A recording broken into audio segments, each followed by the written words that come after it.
Assalomu alaykum, hurmatli vatandoshlar. Bugungi shu ah, sudlarimizdagi adolatsiz qarorlar chiqarilayotgani to'g'risida sizlarga ozgina ma'lumot berib o'tmoqchiman. Sababi bizda sudlarimizni hammasini emas, ayrimlarini o'sha mustaqil deb bo'lmaydi. Sababini tushuntirib berishga harakat qilaman. Yaqinda o'sha Qashqadaryo viloyati Ko'kdala tumani Mangyurt mahallasi Qulbirin qishlog'ida istiqomat qiluvchi A. Boqiyevga o'sha o'zboshimchalik bilan yerni egallab olib, qurilish ishlarini amalga oshirganligi uchun Ko'kdala tumani kadastr agentligidan tomonidan 200 baravarida jarima qo'llanilgan.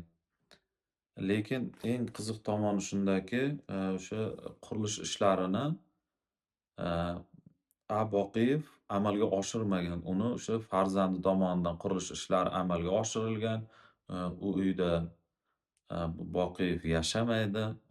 U uy bilan uni o'sha bog'lab turadigan hech bir eee, huquqiy bir asos yo'q, hech bir hujjat yo'q uni o'sha o'zboshimchalik bilan egallaganligi to'g'risida va u uyda u yashamayotgani to'g'risida.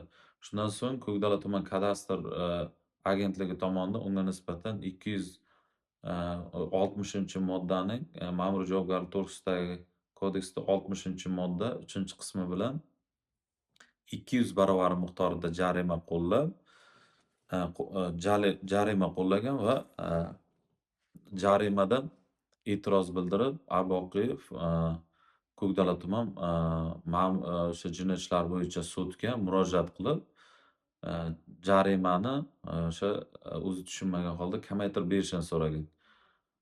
Natija bo'lmagandan so'ng, A. Boqiyev bizga murojaat qildi va uni o'sha hujjatlarni biz sinchiklab o'rganib ko'rganimizda, o'sha o'zboshimchalik bilan qurilgan imorat u tomonidan amalga oshirilmaganligi, ya'ni farzandi tomonidan qurilish ishlari amalga oshirilgani, u yerda o'g'li o'zboshimchalik bilan egallab olganligi, uning o'sha o'g'lining ko'rsatmasiga ko'ra, qo'ni-qo'shnilarning ko'rsatmasiga ko'ra, qolaversa o'sha mahallani holat yuzasidan yozma ravishda tuzib bergan dalolatnomasiga asosan, uni o'sha bu huquqbuzarlikda o'g'li sodir etganligi to'liq tasdig'ini topdi.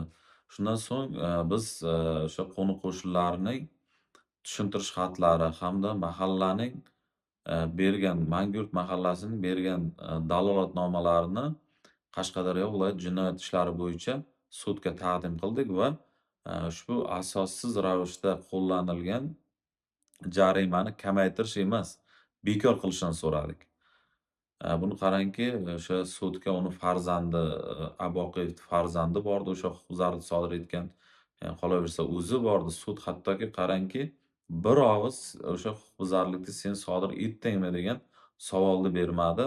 Qolaversa ana bu ish bilan yaxshi tanishib chiqmagan unda o'sha judayam ko'p o'sha dalillar keltirilgan, u huquqbuzarlik sodir etmagan. Sud Aboqiyevga aytyaptiki, o'sha o'zboshimchalik bilan qurgan imoratni buzib tashlashingni so'rayman deyapti. Kechirasiz, qanday qilib uni u qurmagan bo'lsa, ota o'zini o'g'li tomonidan qurilgan uyni buzishi mumkin. U oldin joyiga chiqib, o'sha ma'muriy jarimani tuzishdan oldin joyiga chiqib, yaxshilab o'rganib, uy kimga tegishli ekanligiga oydinlik kiritgandan so'ng, o'sha jarima qarori qo'llanishi kerak edi. Qolaversa, sudda ham ma'muriy javobgarlik to'g'risidagi kodeksda adashmasam 33-moddasida o'sha jarima agar o'sha fuqaroni ijtimoiy ahvolini og'irlashtiradigan bo'lgan taqdirda o'sha jarimani kamaytirish nazarda tutilgan.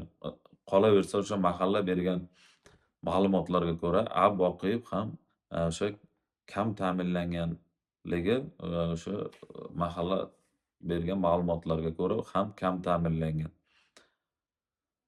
To'g'risi men o'sha sudlarda bo'layotgan holatlarni ko'rib, judayam norozi bo'laman-da. Sababi, norozi bo'lishimga sabab, bir nechta mana advokatlar bilan gaplashdik. Qolaversa, o'sha ismi sir tutilishini so'ragan Sud kotibi bilan so'radik, suhbatlashdik. Uning aytishiga ko'ra, 2026-yil boshida, ularga, o'sha yuqoridan topshiriq kelganligi, Aaa, u topshiriqqa ko'ra, o'sha aholiga qo'llanilayotgan, o'sha ma'muriy javobgarlik to'g'risidagi kodeksda 60-moddasi 3-qismi bilan qo'llanilayotgan jarimalarni bekor qilish to'g'risida sud qarorini chiqarmaslik to'g'risida yuqoridan topshiriq kelgan ekan. Shunga asosan na tumanda, na viloyatda bunday o'sha qarorlarni bekor qilish yoki bo'lmasa jarima miqdorini kamaytirish, eee, to'g'risida sud qarorlarini chiqarish mumkin emas ekan. O'sha topshiriq kelgan ekan. Endi kechirasizlaru, Am amaldagi qonunchilikka ko'ra davlat hokimiyati 3 ga bo'linadi. Qonun chiqaruvchi, ijro etuvchi hamda o'sha sud hokimiyati. Sud mustaqil bo'ladi va uni ishiga hech kim aralashishiga yo'l qo'yilmaydi. Sudlar shaffof bo'lishi kerak va uni o'sha qarorlari, Eee, rasmiy, o'zlarining sahifalarida qarorlari e'lon qilib borilishi kerak. Endi, o'sha mustaqilligiga meni shubham bor. Shaffofligiga e'tirozim yo'q. Hozirgi kunda o'sha sud qarorlarini haqiqatdan ham o'zlari rasmiy saytlarda e'lon qilib boryapti. O'sha sudni adolatli qaror chiqarishiga kelganda, rostini aytsam men umuman ishonmayman. Buni sababini ham tushuntirib beraman. Agar guvohi bo'layotgan bo'lsangiz, o'zi amaldagi qonunchilikka ko'ra sud tomonidan, taraflarga teng imkoniyatlar yaratib berilishi kerak. Bu nima degani? O'sha, ijtimoiy mavqei, irqi, dini, uni ijtimoiy kelib chiqishidan qat'iy nazar, egallab turgan lavozimidan qat'iy nazar, o'sha tortishayotgan taraflarga teng imkoniyatlar yaratilishi kerak. Bu nima degani? Qarang, bir tarafda, prezident yoki bo'lmasa vazir turibdi, ikkinchi tomonda o'sha oddiy fuqaro tursa, agar fuqaro haq bo'lgan taqdirda, sudlarimiz o'sha fuqaroni foydasiga qaror chiqarib berishi kerak. Lekin bizda, ko'rib turibmizki,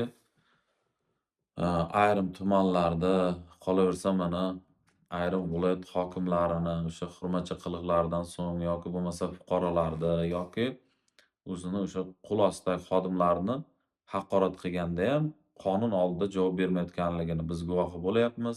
Shularni guvohi bo'larkanmiz, biz sudlarimiz hali, mustaqil bir, eee qaror qabul qiladi deyishga menimcha hali erta deb o'ylayman. Birinchi navbatda o'sha, sudlarimizni mustaqilligini va ularni ishiga hech kimni aralashmasligini ta'minlab berish kerak. Shundagina o'sha ular ham o'sha adolatli qarorlar qabul qiladi deb o'ylayman. Endi oddiy xalq adolatli sudlardan kutadi. O'sha sudlarda ham adolatsizlikka uchrasa, uni na bir sudga, na bir o'sha davlat idoralariga bo'lgan ishonch, yo'qoladi va natijada davlat va o'sha jamiyat orasida, o'sha cheksiz jarlik paydo bo'ladi. O'shaning uchun men sudlarimizdan so'rab qolardim, kimnidir bir topshirig'ini bajarmasdan, yuqoridan keladigan topshiriqni faqat va faqat o'sha qonunga bo'ysungan holda, qonunga asoslanib qaror qabul qilishligini, o'sha, kelib tushayotgan arizalarni sinchkovlik bilan o'rganish va taqdim qilingan hujjatlarga tayanish, dalillarga asoslanib qaror qabul qilishlarini so'rab qolaman. Agar, o'sha mana shunday adolatsiz qarorlar chiqishda davom etsa, yildan yilga, o'sha fuqarolarimizni ham noroziligi o'sib boradi. O'shaning uchun men, shu davlat rahbaridan ham so'rab qolgan bo'lardim. Mana shu masalaga e'tibor qaratib, o'sha adolatli sud qarorlarini chiqarishda, bir amaliy yordam berishini so'raymiz. Sababi bugungi kunda hozir aholida o'sha 200 barobar jarimani to'laydigan mablag'ni o'zi yo'q. U 200 barobar 82 million 400 ming so'm summa bo'lyapti. O'zi u kam ta'minlangan oila bo'lsa, u 82 million 400 ming so'm pulni umuman unda o'sha to'lash qobiliyati ham mavjud emas. Bugungi kunda, o'sha aholi tomonidan, yerni o'zboshimchalik bilan egallagan va u yerda qurilish ishlarini amalga oshirilgan deb aholiga yoppasiga bugungi kunda kadastr agentligi tomonidan jarimalar solinyapti. Endi keling, masalaga realni qaraylik, obyektiv tomondan. Endi qaranglar, bu, qishloq joylarda agar, o'rganib ko'radigan bo'lsa, ayrim qishloqlarda 4 ta, ayrimlarida umuman yo'q.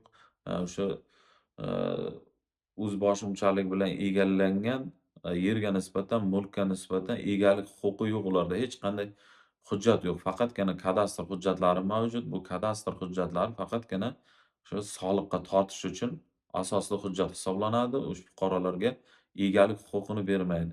Endi butun boshli qishloqda atigi 3 ta yoki 4 ta fuqaroda uyini hujjati bor. Qolganlarda yo'q. Endi uni shu yoppasiga hammasiga jarima urasizlarmi? Keyin uni yoppasiga uyini buzasizlarmi? U umuman to'g'ri kelmaydi-ku. U naboratiga ularga o'sha, uylarini hujjatlashtirishga amaliy yordam berish kerak deb hisoblayman. Bu yerda o'sha fuqarolarimizni huquqlari buzilyapti yoppasiga. Agar biz olib qaraydigan bo'lsak, men nechta xonadonga borgan bo'lsam, o'zim uchun, qiziqib, o'sha uyini hujjatlari bor yoki yo'qligini so'raganimda birortasida o'sha, egalik huquqi bor hujjatini ko'rmaganman.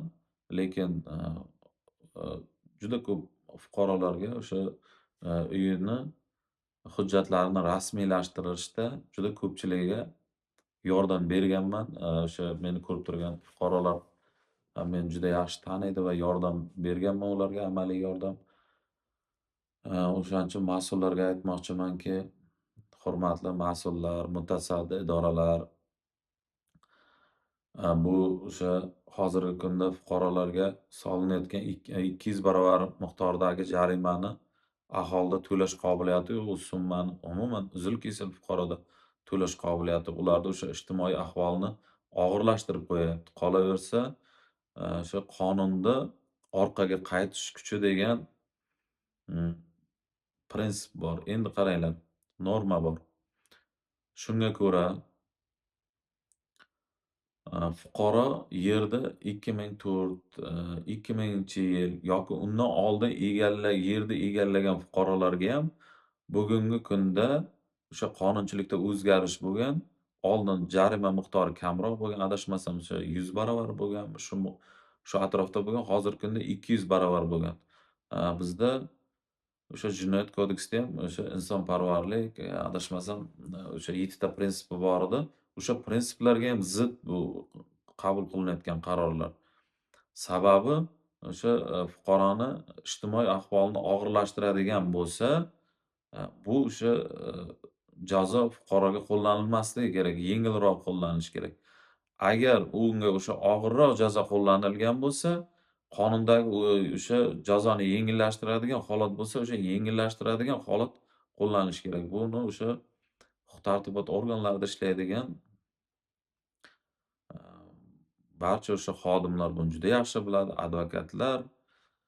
O'shaning uchun bu fuqarolarga, ularni ahvolini og'irlashtirib, yanada o'sha ularni bir, yashash sharoitini og'irlashtirmanglar, o'sha holatni yaxshilab o'rganib, fuqarolarga, mana shu oldindan, bundan bir 10 yil, 15 yil, 20 yil oldin egallagan yerlari uchun ularni o'sha javobgarlikka tortishni to'xtatish kerak.